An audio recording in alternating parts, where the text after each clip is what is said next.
Week 5 of the fantasy football season. Here's the top 12 kickers I'm ranking this week. Number 1, Brandon Aubrey of the Dallas Cowboys. Aubrey, best kicker in pro football, could kick it pretty much anywhere, and his automatic 60, 65 yards, that hasn't been a problem for him all season long. He's in a high-powered offense of the Dallas Cowboys. And this week in a matchup at the New York Jets, where I think a lot of points are going to be put on the board by both teams. It should be another good day for Aubrey this week. Number 2, Spencer Schrader of the Indianapolis Colts. So Schrader came out of nowhere this season. Last year, he's with the Chiefs a little bit, filling in for Butker when he was injured, and he played well.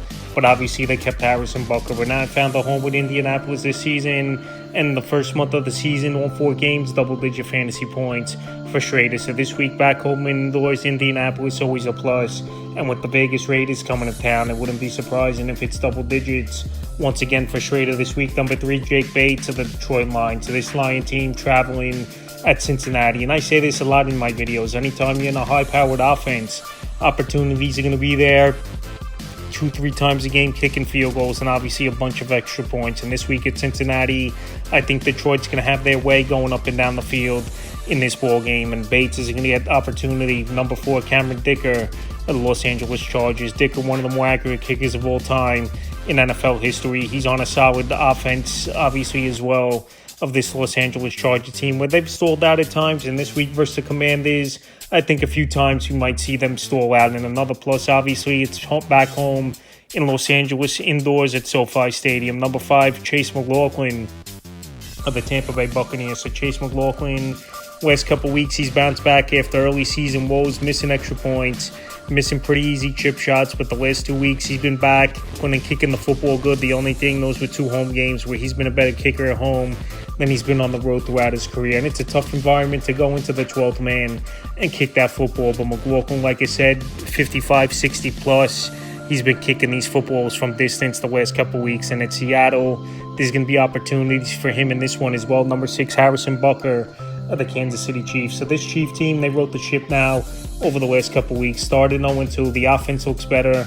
Got Xavier Worthy back. Rashee Rice coming back in a couple weeks. And this week on Monday night, it's a good matchup at the Jacksonville Jaguars, where I don't think they're going to do much to stop this Kansas City offense. So Butker, opportunities will be there for him.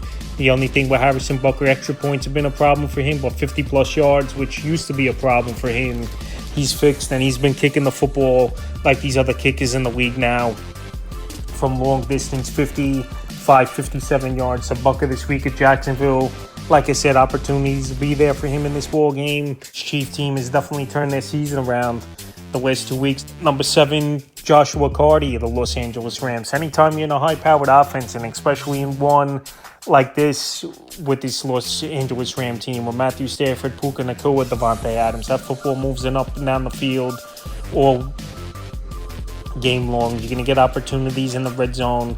And Carty's got a big boot as well. Like most of these other kickers, where 50, 55 yards hasn't been a problem for him. So this week in a pretty decent matchup versus a bend but don't break type of San Francisco defense, he's definitely a kicker I like in the top 7. Number 8, Tyler Loop of the Baltimore Ravens. So this offense definitely taking a big hit.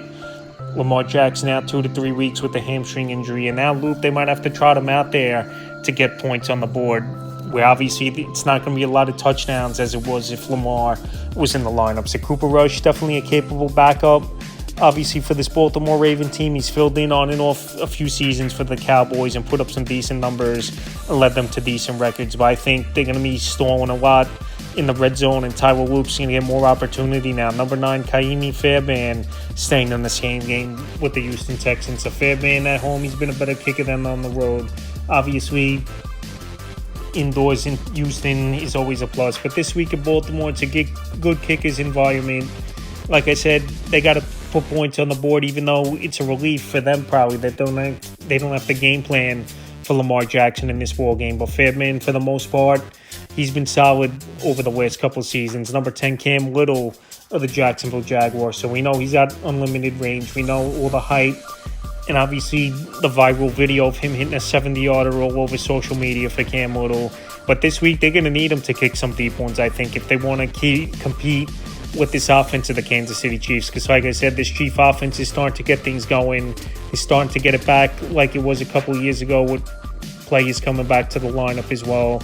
and Cam Whittle and this Jacksonville offense has to put points on the board. So this week, it wouldn't be surprising if they trot him out there for like a 62, 63-yarder if they had to. And we know he could hit that number 11 Will Richard of the Minnesota Vikings. So Richard 8 or more fantasy points in every game so far this season. He's another young kicker who has a big boot. Last season, he got off to a roaring start. Then he had injury.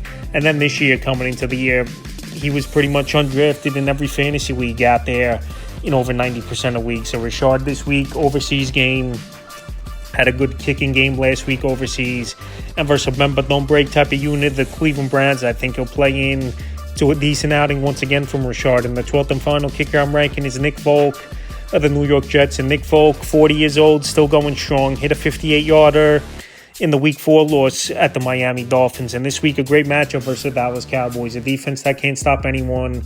Teams have been living in the red zone and in the end zone all season long, the first month of the season, versus the worst-ranked defense in the league in the Dallas Cowboys. And Nick Folk, like I said, he showed last week he could kick 58 yards like it was nothing. And it's the one thing about Dallas, they put points on the board. Jets want to pull off the upset and win this ball game. They know they got to put points on the board themselves. And Nick Folk, like I said, his range is definitely expanded at his older age. And he's a kicker that cracks the top 12 sets, the top 12 kickers I'm ranking for Week 5 of the fantasy football season.